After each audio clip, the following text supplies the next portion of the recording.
Wouldn't it be wonderful if we could teach the gullible to never be so comfortable with eyes they eat like comfort food, to disregard the bogus claims and pseudoscientific claims? Can you imagine just how much indeed the world would change? No more political predators playing on the populace, but ilkas and plots to shift and kill metropolis. No more villains with the title in the Bible, holding phony temper Bibles like the stuff they teach is vital. Imagine it was normal to have to prove a claim you make. If folks really feel ashamed to express some content that was fake, it's not to say we never make mistakes, it's just to say we go out of our way to show the evidence it takes. Remain skeptical while you travel the road, the reason stay strapped with logic and facts. That's what it is, yo. Keep reality intact to help the truth grow. Question every claim, especially the ones you believe in. Remain skeptical while you travel the road, the reason.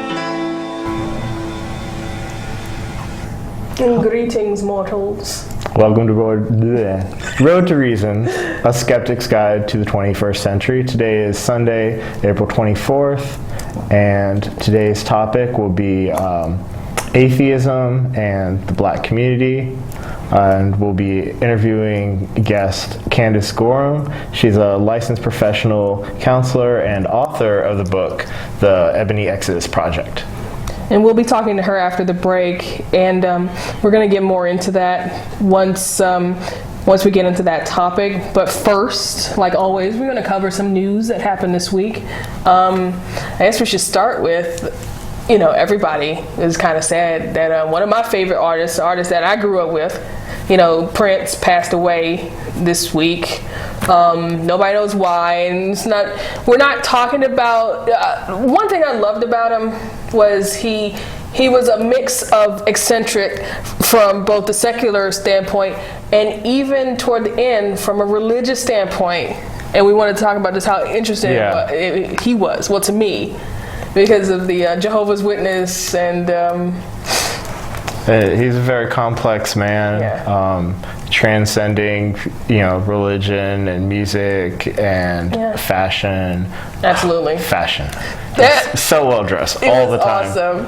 And I don't know, I just thought it was kind of weird, some of the things that I learned about him, and it just made me like him even more. Especially the fact that he went door to door during his days as a Jehovah's Witness. It was, I just couldn't imagine you're at home and then the doorbell rings and it's Prince standing there trying to sell you a watchtower. It's like, I'd buy one.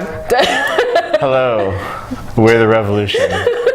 Would you like to buy a watchtower mag? Well, you'll be missed, that's all I'll say. Yeah. So, next, we want to talk about, well, this story, when I read it kind of made me angry, but it also didn't surprise me one bit. Mm-hmm. And it's the book about Christopher Hitchens, supposedly this close to converting to Christianity just before he died in 2011. They claim he actually did? They claim the author? The author is a guy who knew him for 3 years, right? Saying that when he was in private, he said he was too famous of an atheist to actually, admit that he had converted. And I'm trying to find this author's name. Like he was too invested in his book writing career. Yeah. Tiffany? Yes? This is God. Yes. I just want to be clear, he did not convert. He's burning down in hell right now. I'm seeing to his eternal damnation. That's what I thought, The guy's name is Larry Tauntaun.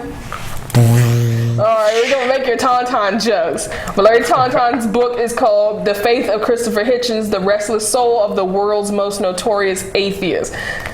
And is he the most notorious? Yeah, sure, why not? He's the king of all of us. Yeah, he's definitely one of the four horsemen. So. Yeah, but the fact that the deathbed conversion is not new. Yeah, this is like a Christian myth that's been perpetuated for as long as the idea of being a Christian has existed. It's like, you can live your whole life sinning and whatnot, and as long as you convert on your deathbed, then you're okay. You'll still get into heaven. You can be Charlie Manson and get into heaven. And he has converted already, long before his deathbed. Yeah. And this is nothing new, and I think it's kind of, all of Hitchens' friends are like, no, this is totally not true.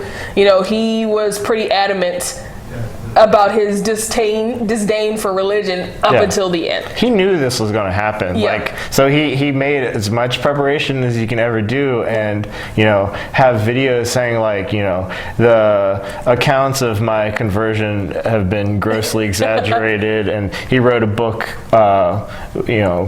right before passing called Mortality, where he discusses this. And so the author of this book completely ignoring everything he said in Mortality to come up, but the Christians are going to eat it up because they want that whole he's redeemed, he doesn't really blah blah blah.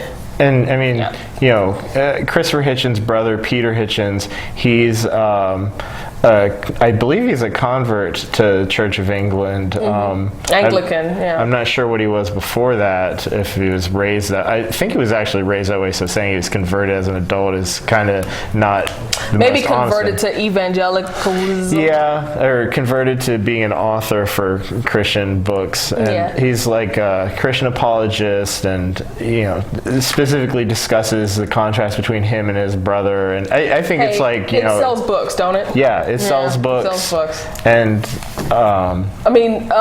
it reminds me of, and we want to get off of this, but it reminds me of the God's Not Dead 2, and that whole idea of everyone's against us.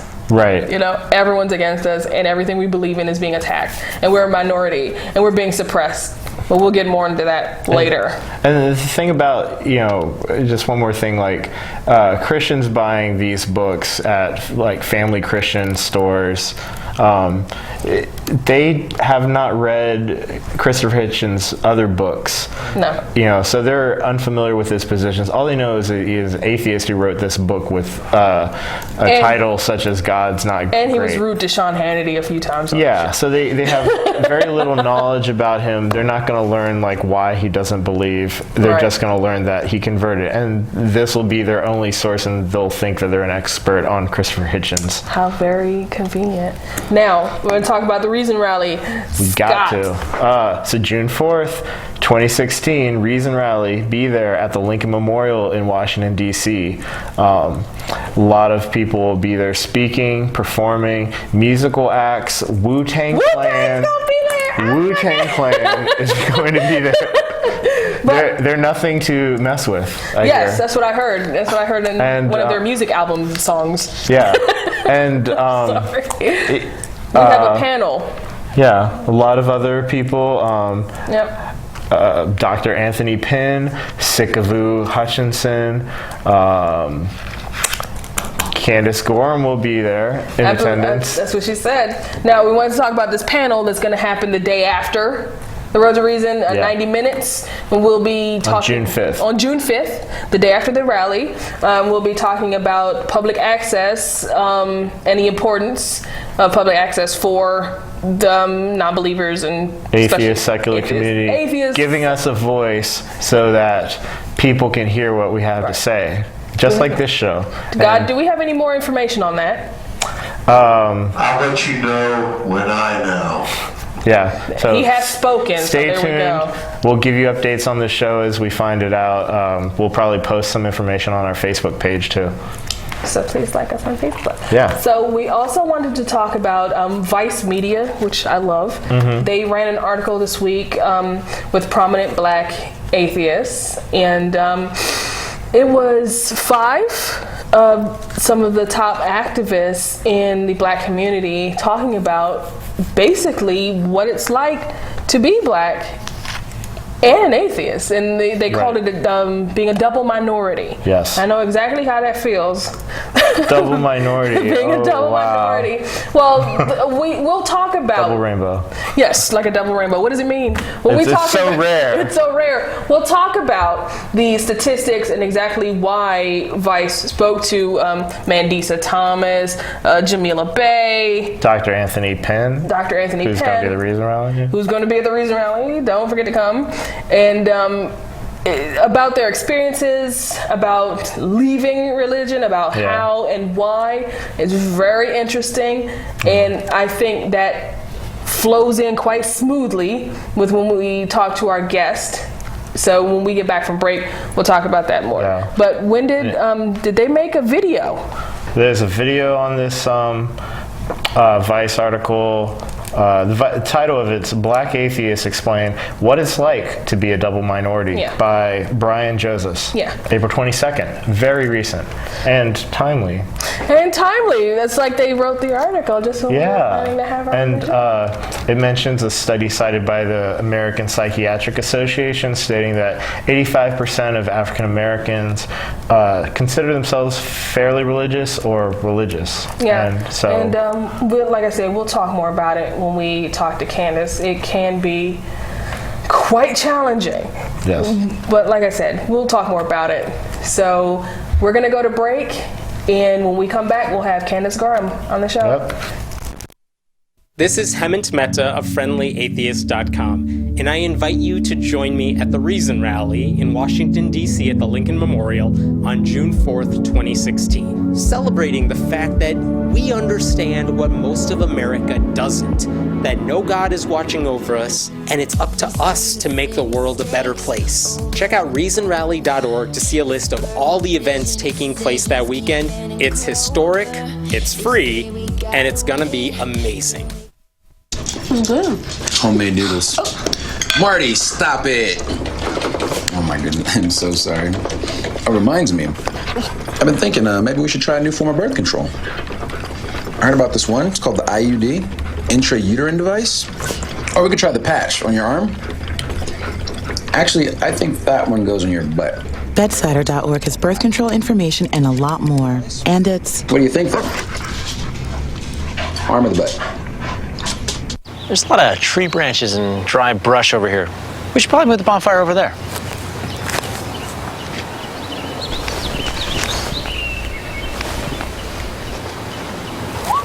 I'm guessing Smokey liked that idea. This is Richard Dawkins. Doing commercials is unfamiliar territory for me, but I'm inviting you to watch Road to Reason, a skeptic's guide to the 21st century, on Fairfax Public Access every Sunday. Each week, the hosts tackle wishful thinking, religion, pseudoscience, and the harm they cause, with a combination of facts, humor, and community involvement. They challenge believers to defend their faith and give you, the skeptic, a voice. With live call-ins for viewers and streaming on the World Wide Web, there's never a dull moment. Don't wait. Look at them now on Facebook and YouTube, and remember to watch Road to Reason, a skeptic's guide to the 21st century, or there'll be hell to pay.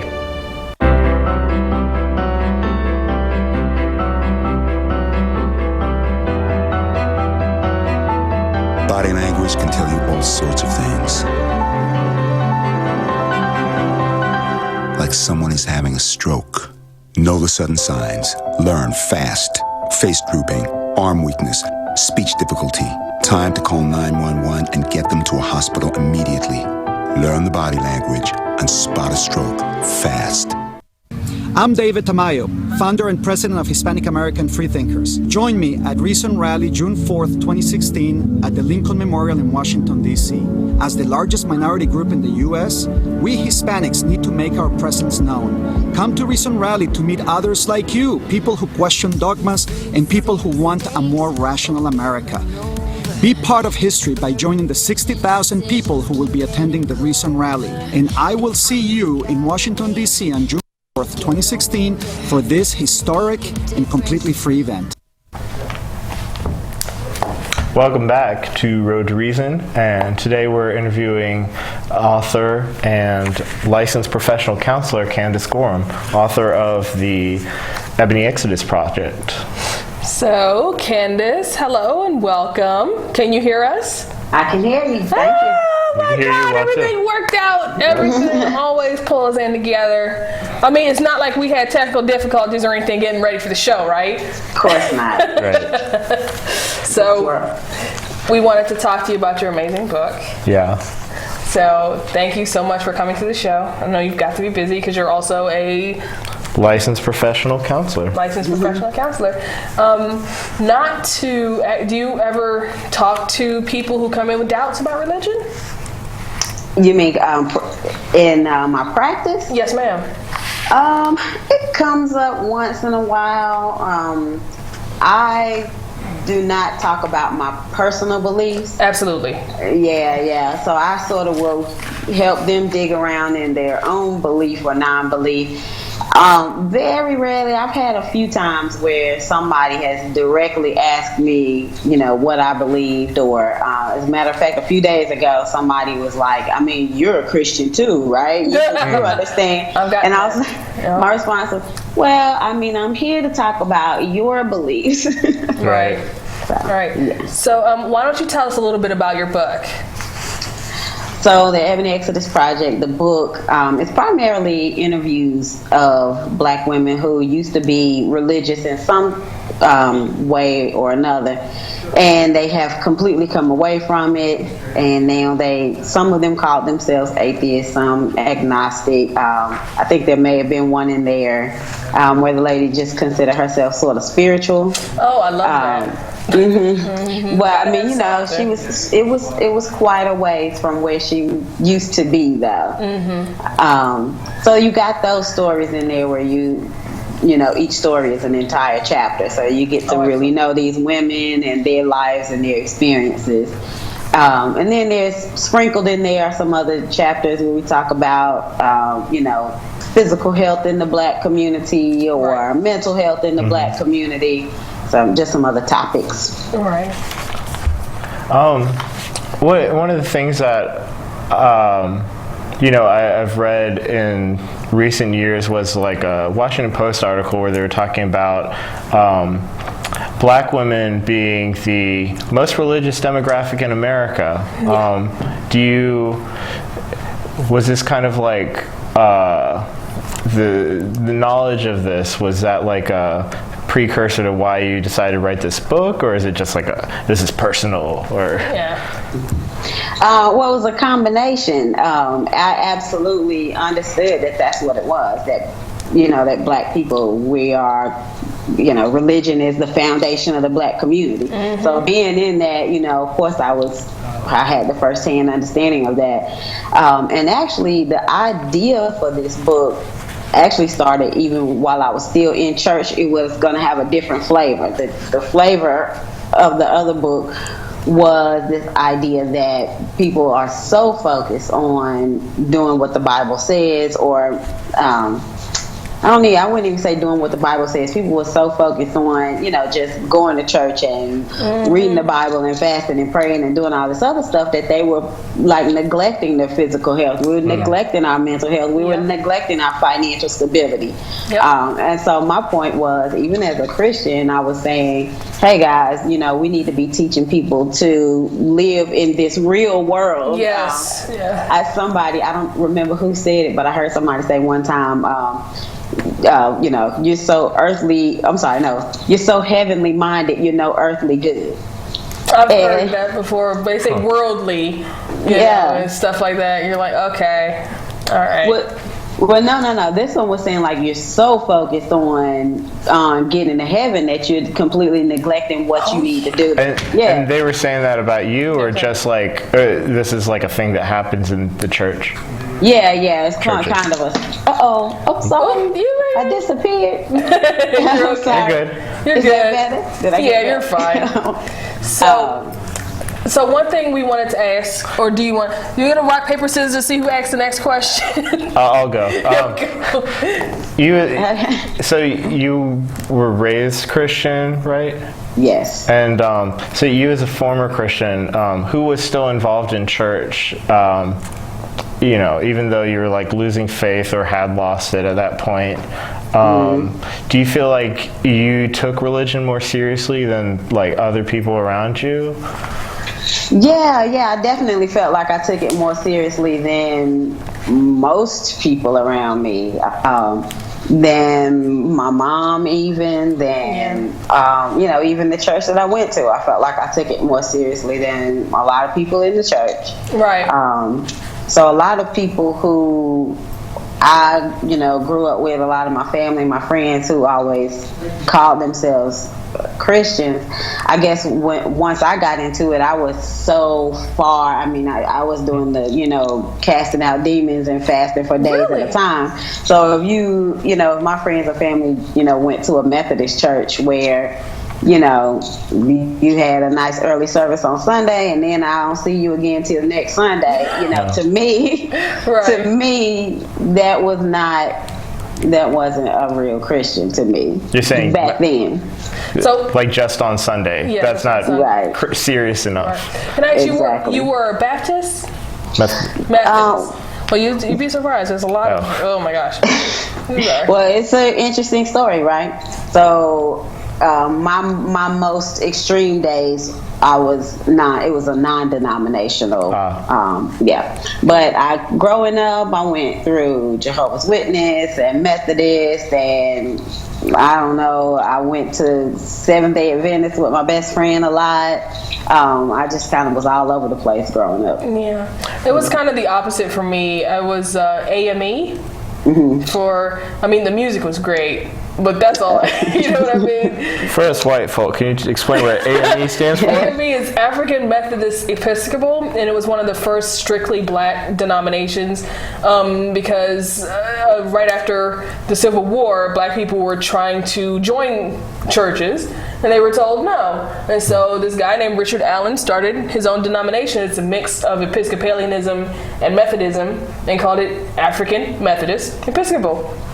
And that's what happened. And it's a huge denomination right now. Probably, I'm assuming, played a key role in the civil rights movement. Well, no, this was 100 years ago. Or was it ending slavery? Maybe? Forget. I'm not sure, but I believe the church that was bombed in Birmingham was an AME church. I think it was. Yeah, where 4 girls died. Yeah, I think it was an AME church. I'm not sure. I need to go back to my history lesson, but yeah. Well, I mean, of course, because the black church, they single-handedly ended Jim Crow, of course. You know, they single-handedly got us the rights that we. I'm just messing. That's what the black church likes. They like to tell us that they did it all. I've heard people say, well, you turn your back on religion, then you're basically turning your back on being a black person. Yeah, and turning your card. Yeah, turning your black card. At your local church. You're fired. And I've even been told that atheism is a thing for white people. Yeah. We usually when people think of atheists, they picture like a middle-aged or older white male. It's not just like a. He has a beard. Yeah, beard. And a mustache. Craft beer. And you know what really frustrates me about that? I was having this conversation not that long ago with another activist friend of mine, and we were having this discussion about this movement is the old white man movement, and this, that, and the third, and I was like, no, wait, hold on.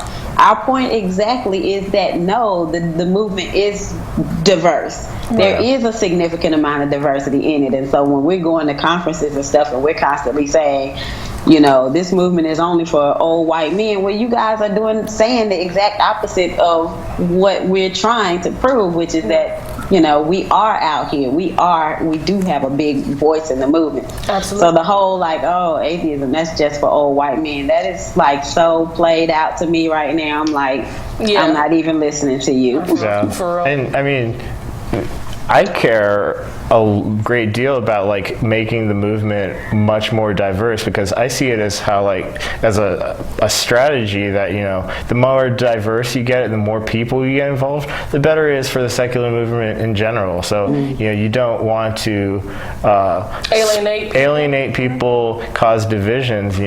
We have similar goals that we should all be working towards. Oh, absolutely. And and we can all help each other on our own specific things like LGBT rights or civil rights and black rights. There are a lot of women's problems rights in the black community that stem from, I think, religion. So I wanted to ask you, every census says that black women specifically are the most religious set in the United States. Why do you think that is? Oh gosh, why you have to throw that one at me? I don't know. Obviously, I guess it's a combination of coming out of slavery and kind of having had this instilled in us, right? The black slaves, we were Moses and the Hebrews coming out of Egypt, right? Yeah. So we aligned ourselves with this mentality that we were in this oppressive situation, but you know, here we are coming out, and so we mentally, the black ex-slaves, you know, align themselves with that. And then on top of that, I think if you consider that women do most of the child rearing, you know, they're the ones who take care of the home, they're the ones who do this. Okay, well, the Bible says raise up your child in the way that he should go. Okay, well, who's doing the raising? I'm doing the raising. So, you know, so then that sort of becomes the, you know, the hook that keeps us in there. But I think in general, women in general, you know, black, white, Asian, you know, are more religious, or more devout. More devout. They participate, more active than men. I would wonder, like, you know, is it something about their nature, or is it just like a cultural thing? Because, I mean, you know, because women are usually tasked with the child rearing and child having. Usually with the child having? Yeah. There's a great tradition that goes back many generations.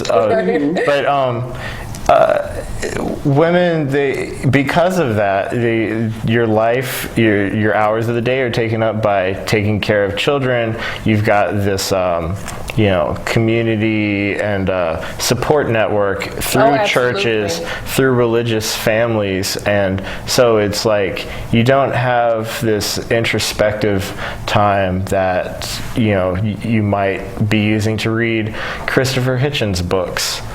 I think it may be even deeper than that.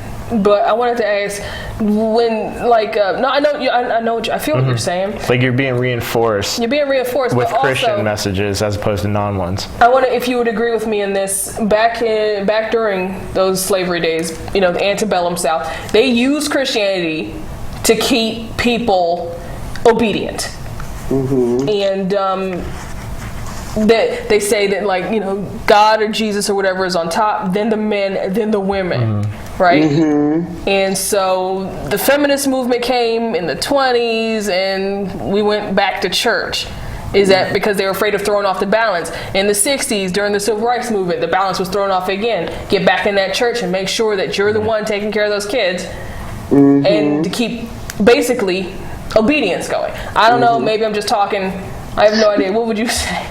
No, I think there's a combination of how we're socialized, male privilege, you know, just oppression. Yeah, like you said, we, you know, a big part of what I talk about is this idea that religion and the Bible and stuff is as powerful as it is because it's fear-based. And so, you know, it started right at the top, you know, in slavery. The master, you know, hey, you guys better stay in line. The Bible says this is how I'm supposed to treat a slave. And then, you know, then when they get out, you know, maybe there's still some fear there. Oh my gosh, okay, we better do exactly what the Bible says do. And of course, that patriarchal, you know, like that fits perfectly to the world. Like, yeah, let's keep women down. Let's use whatever we got to do. I mean, obviously, you know, they maybe not thinking about it so consciously that way, but it just so happens to fall perfectly in line with male privilege anyway. You know, we go back to the beginning of the human species, you know, where, you know, we could talk about all of that all day, like why men have always had this higher space than women. I don't know. We only have an hour, and that sucks. Right, that's a whole other show. It's like, you know, women, they get a whammy. Being black, that's a whammy. Put it together as a double whammy. And then, like, you know, raising kids. And I got whammies all over the damn place. Feeling all the pressure from, like, you know, churches, and it's like, oh, this is our history of, like, liberation and stuff like that. And you feel beholden to all these different things that are saying, like, you are Christian. You have to be Christian. It's like everyone reminds you that, well, you know, Martin Luther King was a reverend. Brother Malcolm X was also a leader in his religion. And they're like, oh, you're abandoning the church, then you're abandoning them and their memory and their legacy and their work. The legacy, that's what I was about to say. Is you're not just abandoning your immediate family or your immediate church. You are abandoning all things black. Yeah, that's what I get. And do you want a question, or is it my turn again? Are you trying to convince black people and black women to leave religion with your book, or? I love that. Do you have a sinister plan? I know. You know how sneaky atheists are. Right. Okay, so no, I'm not trying to get people to leave. Right. But I do want people to stop and think and question and be critical and open your mind. And no, you do not get to use the Bible as your only reference source. You do not get to only use other Christians as your reference source. I think, Tanya, you and I were talking about, who was it? Joel Osteen. Oh, yes. Or, T.D. Jakes. No, they do not. You got to step outside. You got to go get some scholarly, some research. Go to a library and, go to JSTOR and download some legit research or something. One thing that gets me is they're always trying to, it leaves you vulnerable because, like, people send money to Creflo Dollar. And they send dollars to Creflo Dollar. They send dollars to Creflo Dollar, to Joel Osteen, to T.D. Jakes. They send their money basically trying to buy that comfort of religion. And do you think through your book you're trying to tell people, maybe you should think twice about that? Yeah, I mean, like I said, my mantra, right, is we're the single most religious demographic in the U.S., but we're the bottom of the totem pole in practically every measure of quality of life. So my thing is, you need to step back and ask yourself why we are the most obese, the sickest, the poorest, the XYZ. Why are we the bottom of just about everything, but yet we are in church 24/7? Yes, thank you. Yeah, no, you're absolutely right. Least likely to get paid equally. Yeah. And so my question is, more whammies. So my question is there something wrong with the theology? Because if there's something wrong with the theology, then you need to check that. For example, paying your tithes and your offering theology. Or is there something wrong, socially and culturally, and are we not getting the support that we need from our ministers and our mothers of the church and our deacons? Like, question all of that. And it doesn't matter which one you decide to go with, the theology or the social cultural issues. The bottom line is you're still the sickest, the poorest, the weakest. Right. Something's wrong. There's areas for improvement. Yeah, totally. Do you want to talk more about the kind of mental health and sexual health issues facing women in the black community, both atheist and Christian, I guess? Yeah, well, I mean, just black women have the highest rates of depression in the country. Women in general have lower suicide rates than men. But like I said, for black women, the depression, the anxiety is so low all the time, that it's like, I honestly think more black women would commit suicide if we didn't think that the Bible prohibited it. Right. I mean, maybe I'm just throwing stuff out there. No, or that Jesus is watching out for you. And I've even heard that it's a reason to we our community tend to shy away from therapy. And they say, oh no, black folks don't go to the therapist. They go to church. Well, because therapy is secular. Oh yeah. Oh, what happened? We lost video, or it's paused. Okay, there we go. We're back. So sound's gone. Sound's gone. We're gonna get you back. 1 minute. Okay, 1 minute. I'm sorry. Okay, no, there we go. Great. Okay. So, please keep going with what you were saying earlier. What was I saying? Oh my God. Talking about how suicide people rates basically are turning away from therapy. Therapists and they're being saying secular. Yeah. And are they hearing messages from pastors or whatever, or maybe just people in their community that are saying you need to get right with God, or you need to pray on it, or you need to pray on it. No, that exactly the belief is that everything you need to answer every possible question or issue you're having is right there in this book. Turn to Jesus. And if you don't understand it, then go to your minister, go to your pastor, and they'll help you understand it. So, yeah, if I'm depressed, if I'm sick, if I'm this, I'm that, then I either need to be praying more, I need to be fasting more, and I don't need to go get advice from some secular person who's gonna, possibly convince me that church is wrong. Like that's the mentality about therapists. What we do, we try to change people's minds about religion. And when it comes to I guess lifestyle stuff, like sex or drinking or smoking or drugs or partying. I'm sold. There's a lot of guilt in the church, right? Absolutely. Oh God. And maybe maybe some victim blaming and definitely victim blaming. You were raped because your skirt was too short. You should have kept your butt in church. Yeah. I'm sorry. Well, my favorite is how we go to there's sort of a joke on Sunday mornings when somebody comes to church and they look extremely tired or something. It's she was at the club last night. Right. That's why you shouldn't have, but there is it's all, like I said, it all goes back to instilling guilt or instilling fear.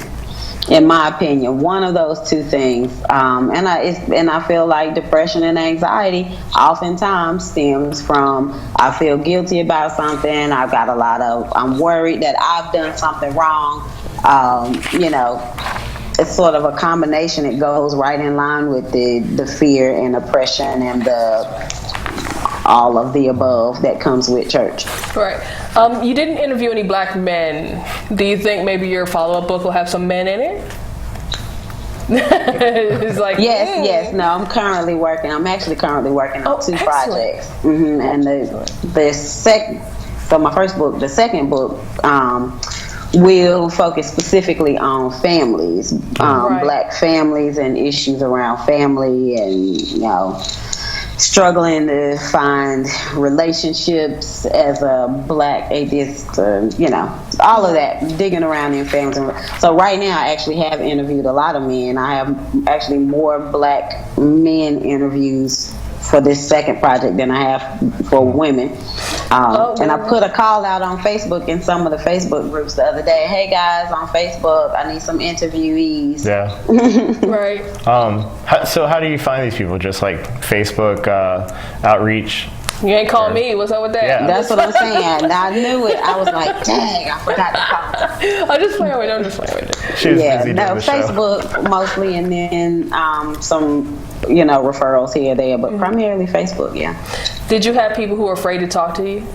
I did. I had a few people ultimately back out at the last minute because of something. Like I remember one woman in particular. Her husband or fiance or something was a Muslim.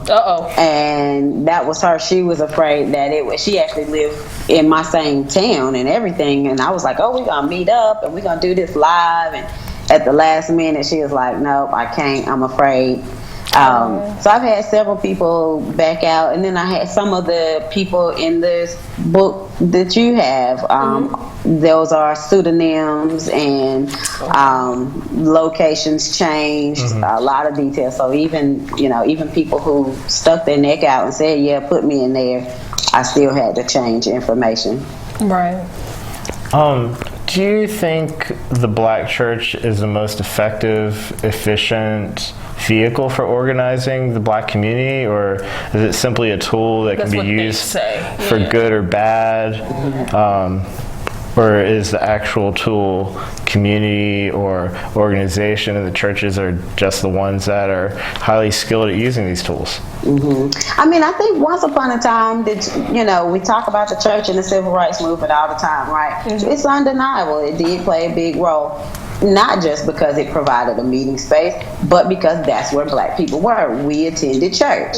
You know, now it's getting to be more and more secular, so you can't go to churches like you used to because, you know, everybody's not there anymore. Right. But I think, I mean, so once upon a time, yeah, it was a tool, but I do think that it figured out, the institution, right, figured out how to harness the, what'd you say, where the tools, community and organization and that sort of thing. I think they figured out how to tap into that, how to organize people around it. And it's easy to mobilize people around ideas that involve your soul's eternal resting place. Yeah, and they know? feel So they compelled to show up consistently. Yeah, they wield this power of, you know, do what we say do because your soul's on the line. Yeah. Right. So it's easy to wrangle people around that sort of thing. Yeah. So once the grandmother generation dies out, will the mothers become religious like the grandmothers were? I don't think so. I really honestly don't. I think the trend towards secularism, towards shedding old oppressive religious beliefs, I think the trend towards that is so undeniable, you know, that it's like, you know, like evolution and global warming, you know, as people learn the truth behind it all, you know, it's just becoming more commonplace that most of us believe in evolution, you know. Same, I think, will happen with the black church or black community becoming more secular over time. Right. And I think, like, you know, just like black women kind of like the ball is in their court with, you know, raising religious children and stuff, you know, the more and more, you know, parents, I don't know if you're a parent or, you know, they're going to be raising their kids as the next generation of secularists and atheists and stuff. And, you know, it'll, you know, spread. You know, if they have kids, yeah, it'll spread just like it does everywhere else. And absolutely. Nip it in the bud. Yeah. Oh yeah, I have a 12-year-old daughter, and she, Lord, she will tell you in a minute she's a feminist or she's a this or she's a that. You know, and I just give her information to study and question and engage her in intelligent conversation. And I think as that happens more and more, then, you know, society, or like the black community anyway, will become more secular. Right. Do you think that, now I've read a lot of statistics are saying that there's a huge problem with black LGBT community, and there's a lot of homophobia in our community. Is rooted in the church? Question mark?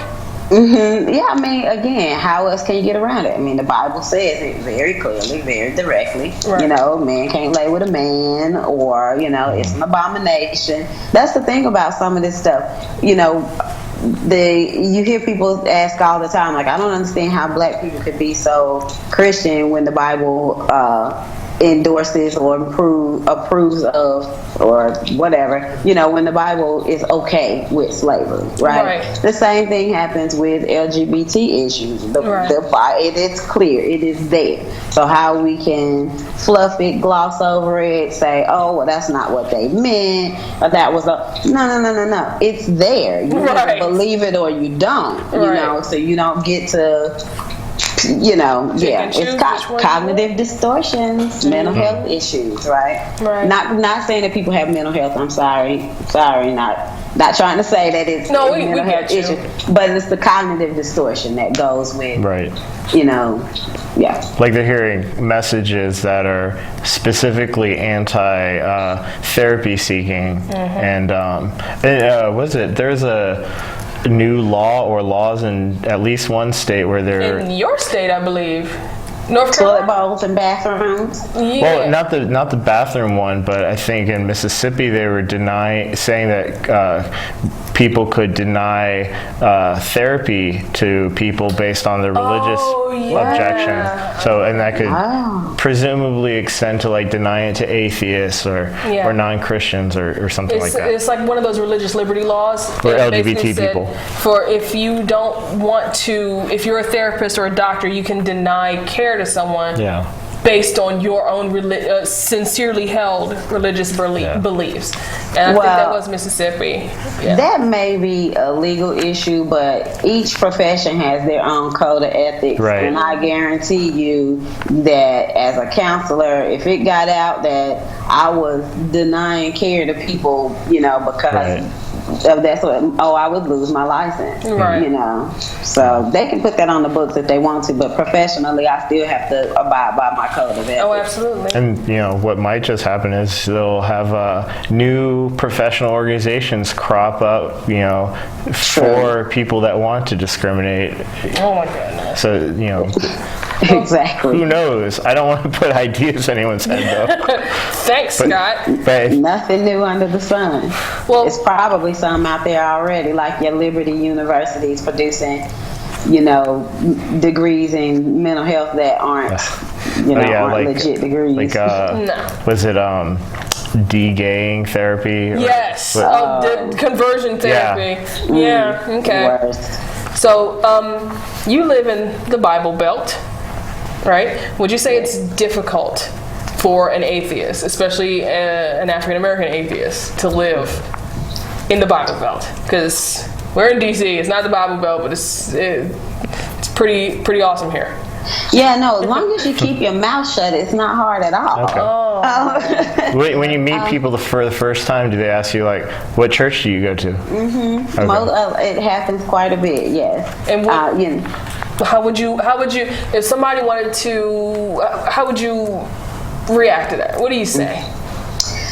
So my main thing is, I don't really have much of a life. So my life is like home and work, right? Okay. So every now and then it'll come up at work, and I just tell people straight up, I don't talk about my religious beliefs at work. Why do you have to? I have some religious and political beliefs that are probably not very popular, and so I don't talk about them. That's my response to people, at least at work. In any other setting, I just say I don't go to church. Yeah. I don't typically dig into all the I'm a this and I'm a that and that's this. I just say no, I don't go to. Gosh, I'm sorry, guys. That's okay. These phones, we shouldn't do this stuff on phones these days. Right. Okay. But I totally understand the whole I don't go to church. Why? Because you want to avoid that conversation. Exactly. Yeah. Exactly. I've been there. I've said, I'm not religious. Instead of, look, I don't go to church. Yeah. You don't go to church? Well, and for me especially, as a counselor, I do, for example, play therapy. Mm-hmm. With little kids. What kind of therapy? Play therapy with kids. Oh. So imagine some mother finding out about, the therapist that's spending an hour with her 5-year-old child behind a closed door. And, so it's like, I just don't even let that stuff come out because I don't want anybody, questioning my professional integrity, because of that sort of thing, atheism or whatever. Oh, right. You'd be surprised. You've got a captive audience. Right. With an impressionable mind. But I've heard, you read stories time to time of a coach, trying to proselytize to the students. But if it were even being in the proximity of a child, it would be huge controversy. You let an atheist near your child, who knows what they taught you? Your basketball coach is trying to preach to you. Oh, that's okay. He's just trying to spread the good word. Yeah. And that basketball coach is more likely to molest you in the locker room. This is true. Right. This is true. And then become a senator, apparently. Right. Dennis Hastert. Looking at you, Dennis Hastert. Anyway, I know, right? Train wreck. I'm sorry, go ahead. In reading the book, there was I learned so much from the book. There's a lot of interesting things in it that I noticed, especially when it comes to the reasons why these women were, doubting their religion or coming out of it, or kind of the things that were I guess, a wake-up call or something like, Adam and Eve committing incest. I think a couple people mentioned that. Put things together. Or like, where all the babies came from, hypocrisy in church, just reading the Bible, finding contradictions, or stuff that didn't make sense to them. A lot of people mentioned dinosaurs. Yeah. That was I kind of love that. Like, for my own personal, when I used to, be dragged to church, I would sit and read the Bible while the minister was going on, and I'd be like, okay, this is Adam and Eve, but my school took me on a field trip, and we saw the bones of dinosaurs. I don't understand what came first, and that just reading the Bible helped trickle me down, like a graph of belief until there was none. So, do you think that's a factor? Well, wait, which for all of that is all of it? yeah. It's funny though, because that you say that about as a child, and a lot of people did have that question as a child. But I totally did not. It was like, no, it was like school said dinosaurs. These people said Adam and Eve. Okay. Like I didn't question it or anything. It just was what it was. Didn't quite to me put and my family. two and two together. It's just, or it's like, it's like one world is one way and one world is the other way, and you have to believe or whatever. It's really confusing. Exactly. Again, cognitive dissonance. But a lot of people in the book, a lot of questions started when they were very young, or for those who didn't start questioning it until they were older, it was typically because they were exposed to some sort of information. I tell people all the time, these black women, I think it's especially true for black people, people think that atheist black people are that way because they were hurt. It had to be something. It had to be like, come on, you guys, 85% of you go to church. So the only thing that could possibly take a black person out of church would be some sort of horrible experience, or you're mad at God, or you something. And it's like, no, a lot of these people, they really did just study. They really did just think critically through this thing. And I think, or I've seen articles from like, I don't know if it's Christian Post or, various Christian websites. They'll publish articles from time to time about like, the problem of people leaving churches, especially young people, and it's like they try and answer the question of like, well, why is this happening? Did something bad? And usually they say like something bad happened to them, or it's a theological disagreement, or I find it offensive. Life gets in the way, school or job or kids, or they feel ashamed, and basically a lot of this stuff is kind of like ignoring factors of them having doubts and focusing more on the experience and making it like a welcoming place for them to come back to. And like, you were obviously wounded, let us heal you. Yeah, exactly. And I think they're ignoring the biggest reasons, and I don't know if this is on purpose. They're just like ignorant of the secular movement and science literacy, but it's probably more like they know, the people in charge know what's up, but they don't want to talk about it. They'll talk about the safe subjects, about making church a more welcoming place. And but your book, it tries to answer this like legitimately, and by asking why did you leave the church? Why did you stop believing? Right. And I think a lot of people don't. They just throw it out there. They just say, well, clearly you were such and such and such. Anytime I do an interview or I do a video or I do something, and you go back and you look at the comments, and I guess everybody has, anybody who's in this movement, who's spoken out, participated, can say the same thing, right? You go back and you look at your reviews or your comment section, and it's all clearly you were hurt. Yes. Clearly you were something. You had your faith in man. You needed to read the Bible some more. I'm sorry, I've heard that so many times. Right. So many times. And it's like, oh, okay, really? No, I didn't just spend all this time in, college or you know, whatever in the library reading actual books and you know, that had nothing to do with it. The devil is a lie. For real. And there's no truth in it. Have you ever seen that video with this guy? He's in a black church and he's like, I don't love mans no more. I am delivered. We lost Candace. You have got to go on my Facebook page. Oh my gosh, I had never seen that until a few days ago. Oh, okay. And it was so funny. I literally, the lady who posted it, I was crying laughing, and I commented like, yo, I wish y'all could see how hard I'm crying.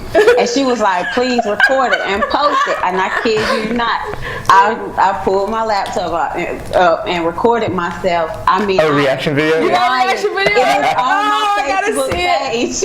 Oh, so we don't have. I don't wear a purse no more. Oh my God. I ain't gonna dress like a woman. But my question is, we don't have a whole lot of time. Is being delivered or deliverance a thing in churches? Oh yeah. Yeah, of course. If there any problem you have in your life, there is a corresponding demon or demonic spirit. You're laughing. I am not joking. There's a demon of lust. There is a demon of, you know, your hair is too long. There is a demon. I got that one when I was a teen. Yeah. And the point is if you are struggling with lust or if you are struggling with obesity even, well, you need to get away from that demon of overeating. Like, so, and the way you get rid of the demon is deliverance. You need to show some more potlucks at church. Right. Exactly. So like I said, we got about 2 minutes left. Okay. So I want to start winding down. I have heard of that video, but I haven't seen it because I keep scrolling past it. I'm going to watch it as soon as we get off. Because he sold it. You guys sold it to me. It's so good. And then I want to record my face too. But anyway, thank you so much for joining us. Thank you. I had so much fun. I'm glad. It's a great book, Ebony Exodus Project. It's available on Amazon. And maybe in book retailers if you want to. There's book retailers now? Ship it into Barnes & Noble or someplace. Yes. Yeah. So, and you will be coming to the Reason Rally. Yes. Yes. I will be there. This will be my first one. Yeah. So I'm gonna tell you, last time I went in 2012, and I was so shocked about how many black people were there. More men than women, but we were there, and it was like everybody had this smile on their face, like, oh, I don't have to hide how I feel anymore. And it was very liberating. That's all. And I can't wait for you're going to come, you're going to have a great time. You're going to have a great time. Yeah. I was shocked. It was my first one too. I was shocked by how many people were there. Oh, absolutely. We're everywhere, man. And it's, as far as I know, it's like the biggest atheist, secular, agnostic event ever. All right. We're running out of time. Yeah, we're running out of time. Candace, do you have any, you talked about your men version. Well, we'll get to you next time. We'll get you back on here next time. Yeah, definitely. Okay? Yes. So let's wrap this up. Don't forget to like us on Facebook, and we don't have a Twitter account. Follow us on YouTube. You can watch us on Ustream. That's right. Or Fairfax Public Access. And Fairfax Public Access. I'm Tiffany Harding. I'm Scott Maddox. And I say, see you next Sunday, and we are out of here. Yep. Do we still have time? Yeah, we got a few more seconds. Okay. Yeah.